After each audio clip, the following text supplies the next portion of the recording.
I think many of us here have said it, and it's well known, but there could not have been a successful Ronald Reagan without Nancy Reagan. She was so fundamental to everything that he accomplished.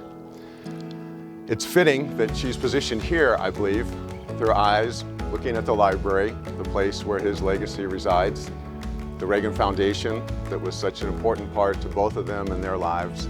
The idea was to have an inviting, welcoming figure in the garden.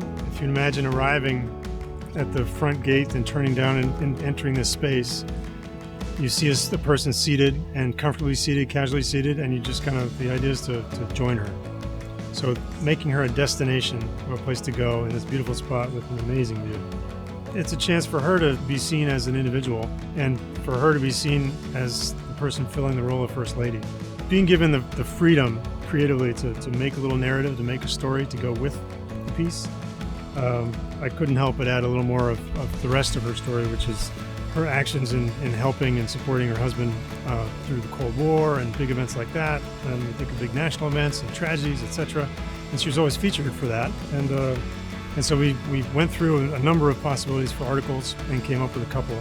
And the one that was selected was one that featured her in particular, being a strong, supporting First Lady who stepped in when her husband was ill, and it was the same day she had learned that her husband had cancer.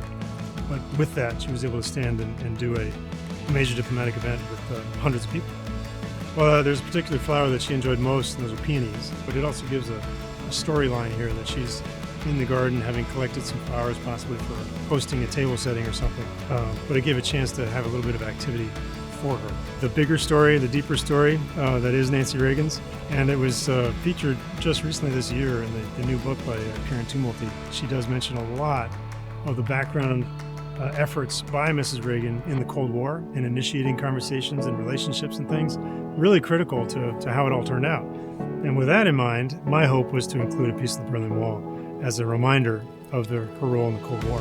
So this is not the first Reagan statue I've done. There's one just inside the building of actually the two of them together, but the more notable ones are the one that stands in the rotunda in the U.S. Capitol of President Reagan, and then the statue of President Reagan at the Reagan Airport.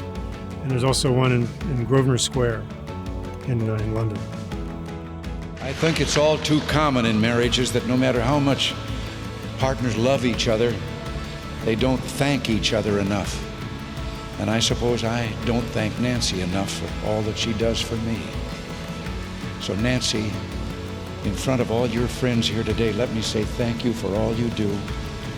Thank you for your love. And thank you for just being you.